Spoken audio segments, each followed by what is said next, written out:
చెప్పులకి bail ఎంతవరకు వచ్చింది? చాలా కష్టం సార్. మీ అభిమానులు చేసిన పనికి మిమ్మల్ని బయటికి తీసుకురావటం ఎవ్వడి వల్ల కాదు.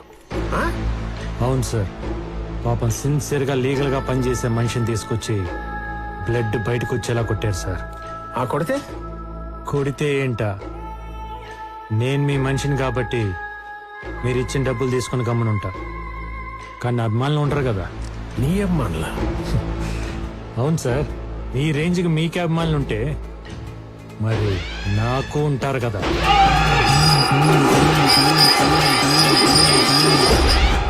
Hard core fans.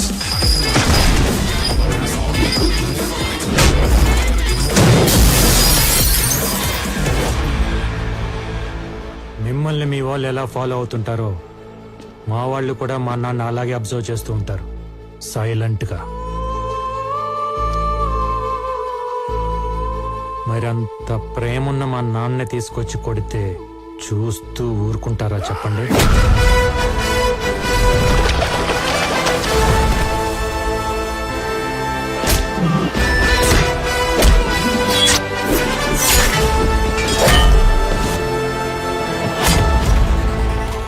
అందులోనూ అభిమానులంటే మీ వాళ్ళలాగా ట్విట్టర్లో ట్వీట్లు వేసుకొని ట్రోల్ చేసుకునే సోషల్ మీడియా బ్యాచ్ కాదు సార్. ఆంధ్ర నైజాం సీడెడ్ మాస్కా అమ్మ మొగుళ్ళు. నోట్లో పానేసుకొని షర్ట్ మడత పెట్టి దిగితే కట్అవుట్లు ఇరగాల్సిందే, ఫ్లెక్సీలు చిరగాల్సిందే.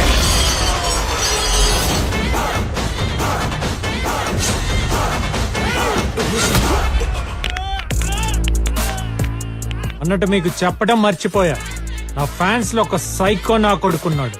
వాడికి మా నానంటే మరీ పిచ్చి. ఈ లచ్చిగాడి కత్తి పట్టుకొని మా నాన్న పడవటానికి వస్తే వాడిని కొట్టాడు చూడండి. మీరు అలాగే లైన్ లో ఉండండి సార్, చెప్తా.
మీ దగ్గరికి వచ్చింది లైఫ్ సెటిల్ చేసుకోవడానికి కానీ ఓల్డ్ రివెంజ్ ఫార్మాట్ స్టోరీ లాగా మా నాన్న పగల క్యారీ చేసి ప్రెసెంట్ నా కెరీర్ని పాడు చేసుకోవడానికి కాదు.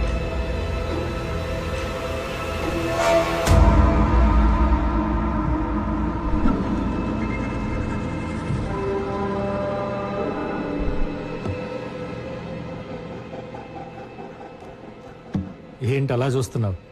వీడికి నాకు ఫ్లాష్ బ్యాక్ లో ఫేస్ టు ఫేస్ ఇంత పరిచయం లేదు, ప్రెజెంట్ లో పగ పుట్టించేంత గొడవలు లేవు.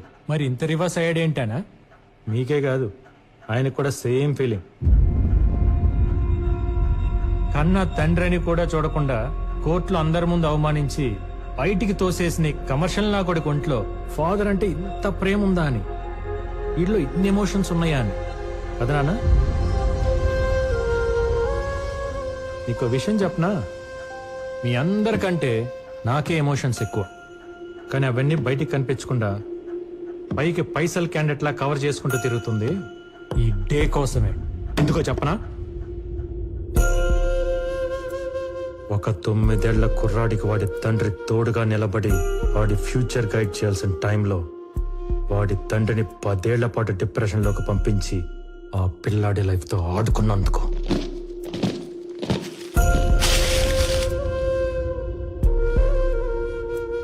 ఈ ప్రపంచానికి జడ్జి అయినా ఇంటికి రాగానే చిన్న పిల్లల్లా నవ్వుతూ ఆడుకునే నాన్న ఫేస్ లో నవ్వు తీసేసి నాకు నరకం మిగిల్చినందుకు.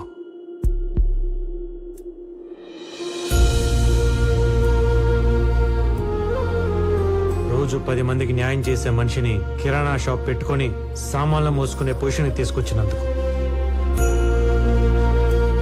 ఎక్కడికి వెళ్ళినా జడ్జి గారి భారీగా గౌరవించే మా అమ్మని అమూల్య చనిపోయింది మీ ఆయన వల్లనే అంట కదా అని అడిగే ప్రశ్నలకి సమాధానం చెప్పలేక నలుగురిలో అవమానపడిన అమ్మ ఏడుపుకి కారణమైనందుకు.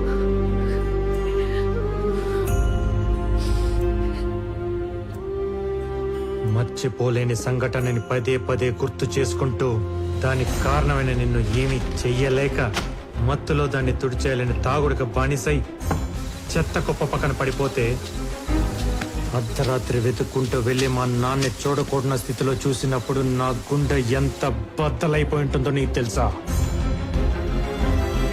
ఇప్పుడు హ్యాపీగా ఉండే నా ఫ్యామిలీకి సైలెన్స్ మిగిల్చి నా కుటుంబాన్ని అవమాన పాలు చేసిన నిన్ను ఏమి చెయ్యలేక నాలో నేను ఏడ్చి ఏడ్చి దొరికిన గోడల మీద బొమ్మలు గీసి నిన్ను చంపేవాడు.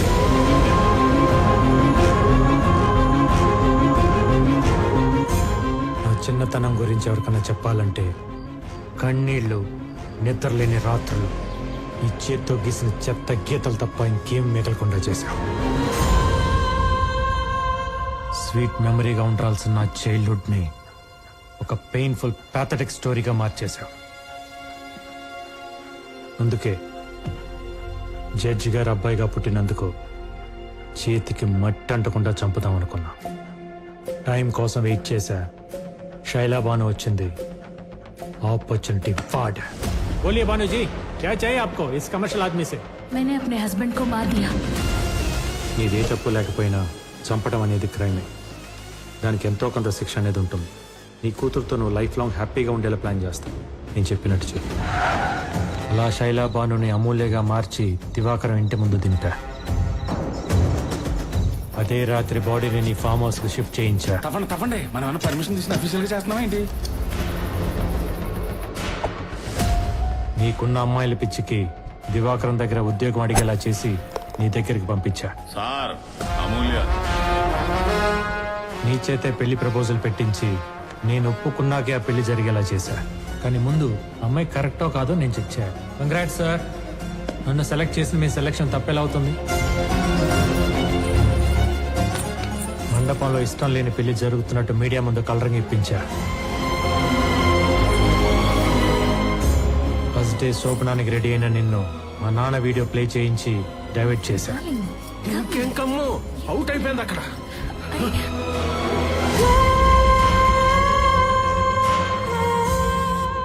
నువ్వు అనుకున్నది యాజ్ టీజ్ గా జరుగుతుంది. 2 minutes లో లైవ్ టెలికాస్ట్. ఈ ప్రమాణ స్వీకారాన్ని నీ పతనానికి ముహూర్తంగా పెట్టి ప్రపంచానికి నిన్ను ఒక హంతకులా పరిచయం చేసి నిన్ను పూర్తిగా కార్నర్ చేశా.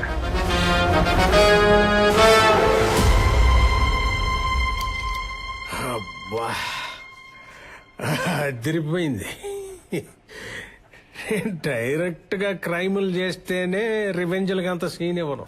అలాంటిది నీ బాల్యాన్ని నేనేదో పాడు చేసేసానని నువ్వు ఫీల్ అయ్యి నేను చెయ్యని మాటలకి చేశానని నా మీద రుద్దేసినంత మాత్రాన నీ పగలు ప్రతీకారాలు తీరతాయి అనుకున్నావా? ఇది ఇండియా నాన్న. ఇక్కడ శిక్షలు పడాలంటే తరాలు మారాలి. ఒరే వీరయ్య, గేదెలు కాసుకునే నీ బుర్ర ఇంతవరకే ఆలోచిస్తుందని నాకు తెలీదా? ఇన్నాళ్ళు కోర్టును అడ్డం పెట్టుకుని కామెడీలు చేస్తుంటే దాని పొటెన్షియాలిటీ తెలియట్లా నీకు? లాలో మెలకపడి మెడక బిగేసుకుంటే గిల్ల గిల్ల గిల్ల గిల్ల కొట్టుకోవాల్సింది ఎవడైనా. నీకు చేతనైతే దమ్ముంటే ఈ నాలెడ్జ్, డబ్బు, పేరు, పలుకుబడి వాడుకొని చెయ్యని నేరానికి పడబోయే శిక్ష నుండి నిన్ను నువ్వు కాపాడుకో చూద్దాం. దా.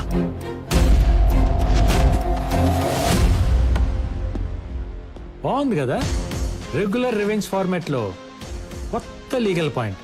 సమ్మగా ఉంది, మజా వస్తుంది. దా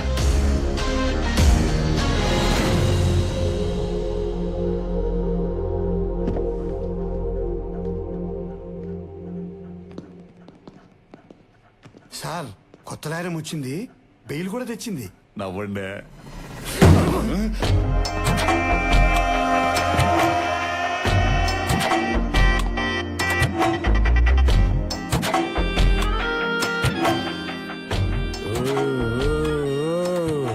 ఏందా సౌండ్? మడిసి అన్నాక కుసింత కళ పోసన ఉండాలని డాడీ అంటుండేవారు. లేకపోతే మడిసికి గుడ్డికి తేడా ఎటు ఉంటుందని. ఆయన అన్న ఆ మాటను పట్టుకుని కనపడిన దాన్నల్లా కళాపోషణ చేసి చేసి చివరికి ఒక ఆవిడ పెట్టిన కేసులో ఇరుక్కుని లాయర్ని కలవడానికి వచ్చినాం. ఇప్పుడు ఆవిడనే గెలిగితే ఇలా కూడా మిగలవు సామే. లాయరా?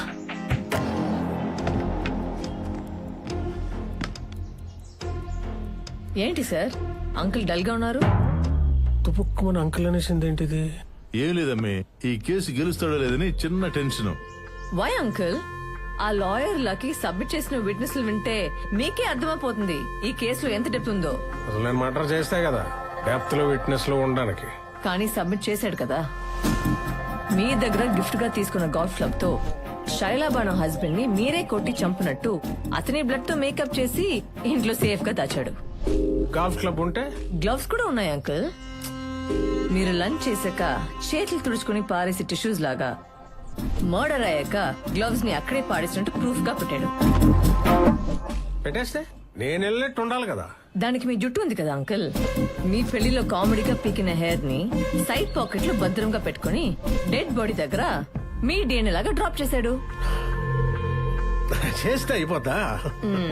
అవ్వదని తెలిసే మీ దగ్గర లాగిన డైమండ్ రింగ్ ని ఆ శవాన్ని పూడ్చి పెడుతూ పారేసుకున్నట్టు పోలీసులకి దొరికేలాగా చేశాడు.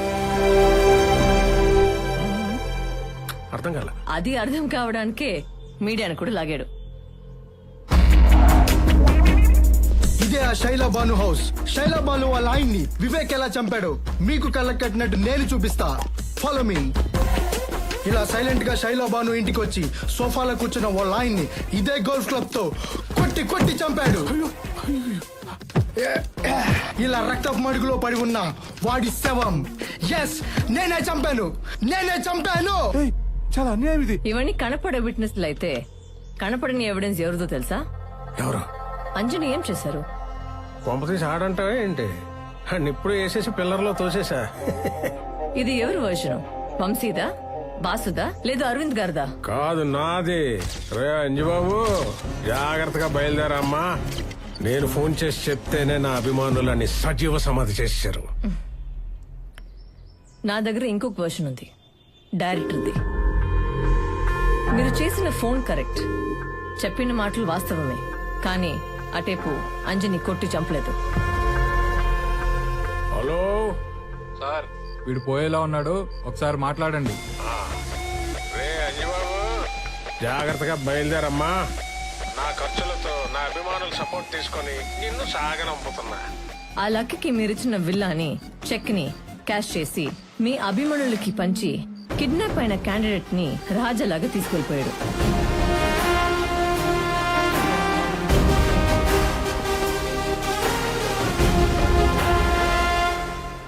మీ దగ్గర నేర్చుకున్న కమర్షియల్ సిద్ధాంతాన్ని మీ దగ్గరే అప్లై చేసి తను గ్యాదర్ చేసిన మొత్తం విట్నెస్లతో సహా అంజని తీసుకెళ్లి చీఫ్ జస్టిస్ దగ్గర కూర్చోపెట్టాడు.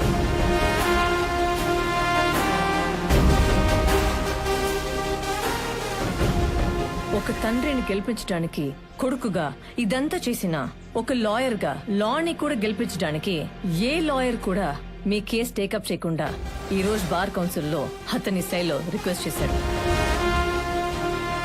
ముఖ్యమంత్రిని కూడా చూడకుండా కేసులు పెట్టి కోర్టుకు ఎక్కించి బోన్లో నిలబెట్టి శిక్షలు వేసిన గొప్ప గొప్ప న్యాయవాదులున్న ఈ దేశంలో కేవలం జీతం మీద జీవితాంతం వాళ్ళు నమ్మిన సిద్ధాంతం కోసం బ్రతికి రిటైర్ అయిన సిన్సియర్ లాయర్స్ ఉన్న ఈ సిస్టమ్ లో రౌడీ వెదవులకు ఆపోనెంట్ గా నిలబడి నడి రోడ్లో ప్రాణాలు కోల్పోయిన హానెస్ట్ సర్టిఫికేట్స్ ఉన్న ఈ సొసైటీలో కరెన్సీ కక్కుర్తుపడే కమర్షియల్ లాయర్స్ కూడా ఉన్నారనేది నమ్మలేని పచ్చి నిజం. కాబట్టి ఎప్పుడు మనీ కోసమే పనిచేసే మనం అప్పుడప్పుడు మన సాక్షి నమ్మి పనిచేస్తా ఉంటున్నాం. ఒక మర్డర్ చేసి ధైర్యంగా మా లాయర్ చూసుకుంటాడనే స్టేజ్ నుండి ఏ లాయర్కి తెలిసిన తోలు తీస్తాడనేలా మార్పులు తెద్దాం అంటున్నా. దానికి ఎగ్జాంపుల్ గా వివేక్ కేసును చూపిద్దాం అంటున్నా.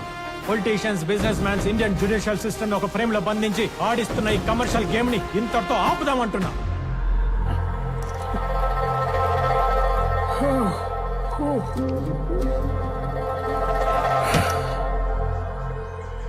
అయితే ఇప్పుడు నా వైపు నేను కూడా రాను అంకుల్.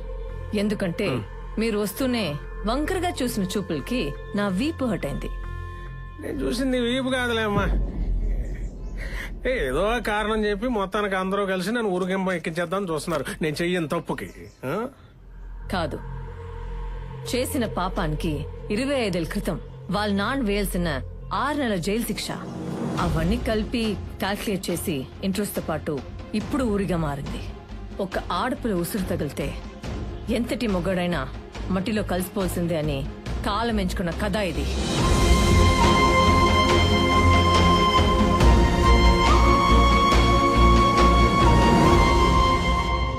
ఆడి చెప్పాల్సిన డైలాగ్ వెర్షన్ కూడా నువ్వే చెప్పేస్తున్నావు. బిగినింగ్ నుండి వీళ్ళను అని చివరికి సిస్టమ్ అంతా ఒక్కటి చేసి ఇప్పుడు ఆడి హీరో అయిపోదాం అనుకుంటే నేను చూస్తూ ఊరుకుంటానా? చచ్చినా ఊరుకోను. బయటకు వచ్చిన ఆడియన్స్ నా పేరు మాత్రమే చెప్పుకోవాలి. గ్రేట్ ఆంధ్ర, తెలుగు 360, తుపాకీ, తెలుగు 1, 2, 3, మిర్చి 9, ఐడిల్ బ్రెయిన్ అందరూ నా గురించి రివ్యూస్ రాసేలా చేస్తా. అంకుల్ అంకుల్ అంకుల్ అంకుల్ ఏదో ఒకసారి మావయ్య అన్నమ్మా. మావయ్య చాలు ఊరుకంబ ఎక్కేస్తాను.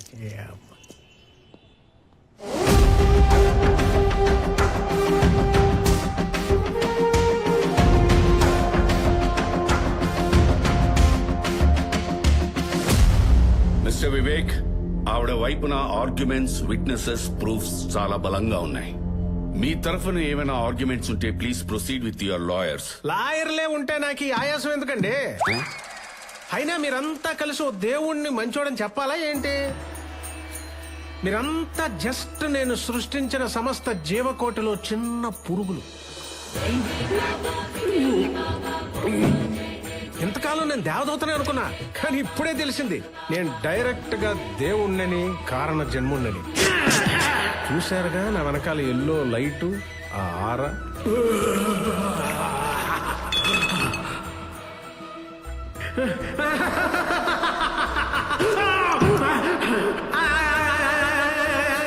పాపం బాగా పేరుకుపోయినప్పుడు నేచర్ ఆ చెత్తనా కొడుకు చైనా వాడి సహాయంతో కరోనా వైరస్ సృష్టించి ఈ భూమి మీద పేరుకుపోయిన చెత్త, పొల్యూషన్ ని కొంత శాతం తగ్గించినట్టు నేను ఈ న్యాయ వ్యవస్థలో పేరుకుపోయిన కమర్షియల్ అనే వైరస్ ని నా వంతు తగ్గించడానికి ఈ పక్కా కమర్షియల్ లాయర్ లక్కీని సెలెక్ట్ చేసుకుని ప్రక్షాళన చేశాను. ఈ భూమి మీద నా అవతారాన్ని చాలించాల్సిన సమయం ఆసన్నమైంది. ఇక మీరు లేట్ చేయకుండా ఊరో వేసేసి నన్ను ఈ మానవ జన్మ నుంచి విముక్తి చేసేయండి. సాక్ష్యాధారాలన్నీ పరిశీలించిన తర్వాత అయ్యా సుభలాక్ సుధాకర్ గారు, మీ